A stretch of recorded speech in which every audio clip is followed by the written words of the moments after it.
você citou que o Eurico Miranda foi quem fez a negociação e você já tinha dado a palavra para ele. Como é que é negociar com o Eurico Miranda? Tem uma história famosa do Donizete, de que ele já estava acertado com o Flamengo e o Eurico vai bater na porta da casa dele de charuto de madrugada e Flamengo nada, rádio contrato, aí você vem pra cá. Como é que era negociar com o Eurico? Era difícil, ele quase que te impunha aí. Como é que era negociar com ele? Você falou que o Flamengo também tentou. E por que você optou ir pro Vasco ao invés do Flamengo? Foi porque já tinha dado a palavra ou porque você teve a oportunidade de escolher mesmo e preferiu o Vasco? Não, eu tive a oportunidade de escolha. Eu já, né, o Vasco, como eu comentei antes, eu já vinha conversando com o Paulo Gione, que era, né, o executivo, né, o supervisor na época, falava supervisor, né? E o Paulo já tinha feito ali o meio-campo, né? E deixou o caminho aberto, né? Mostrou que tinha interesse na minha vinda, né? O Botafogo também não se opunha, né? Porque e era também já praticamente um desejo meu, assim, né? Eu senti que chegava a hora ali de uma transferência e eu vi indo para o Vasco a possibilidade realmente de chegar à seleção brasileira, né? Quer dizer, alcançar outros... Você vê no Vasco uma projeção maior do que no Botafogo. É uma projeção maior, naquele momento sim, né? O Vasco vinha muito bem, né?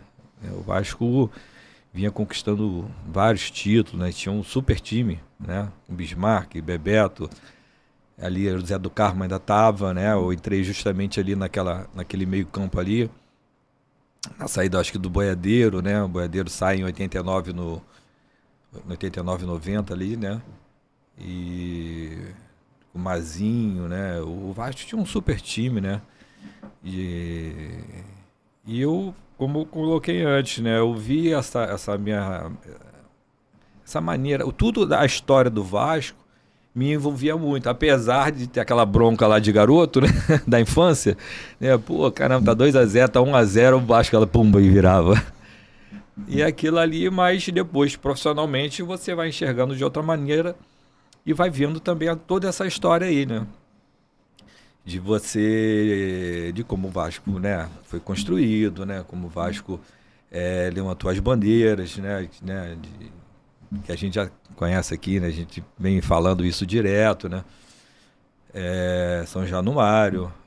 E, assim, o próprio time, sim, como a maneira como jogava, né? Eu jogava salão contra o Vasco e a gente via a dificuldade no salão. Eu falei outro dia ele estava falando do Zé Colmeia, conversei isso uma vez com ele. Falei, Zé, pô, era difícil bater o Vasco, até no salão. Mesmo a gente tendo um time mais forte, mas a resistência dos jogadores, pô, você daqui a pouco os caras viravam o jogo, mas naquela força. É uma coisa que está marcado. Era uma característica do clube. É do clube, entendeu? É uma característica do clube. Que entra muito uma parte técnica mais refinada nos anos 80. Ali o Vasco começa a ter times, né? Por mais que nos anos 70 ali, mesmo com Zanata, Zé Mário, Roberto, Ilcinho, Ramon, mas você tinha, né, a Barreira do Inferno, que tinha ali, né, Orlando, Abel, Geraldo, Marco Antônio. E lá atrás também, né? Isso marca. E a própria construção do estádio, quer dizer, a maneira como o Vasco conquista os primeiros campeonatos, né? Tudo isso aí faz com que o Vasco crie, né, essa força, essa identidade, né?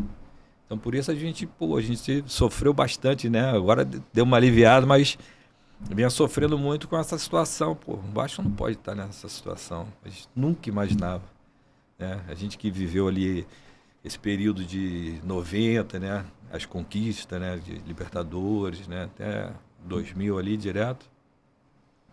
A gente não entendia muito o que estava acontecendo, né? Os times que estavam sendo formados ali, né? As características dos jogadores, né, a serem contratados, porque eu acho que tudo isso tem que ser muito pensado, né? E quando se trata de um clube que tem tanta história, você tem que ser muito pontual ali, você tem que mapear bem, entendeu? Você tem que ter até o lado psicológico, identificar como é que funciona esse cara aqui para ver se realmente ele consegue vestir essa camisa aqui. Então, isso aí eu acho que é importante, né?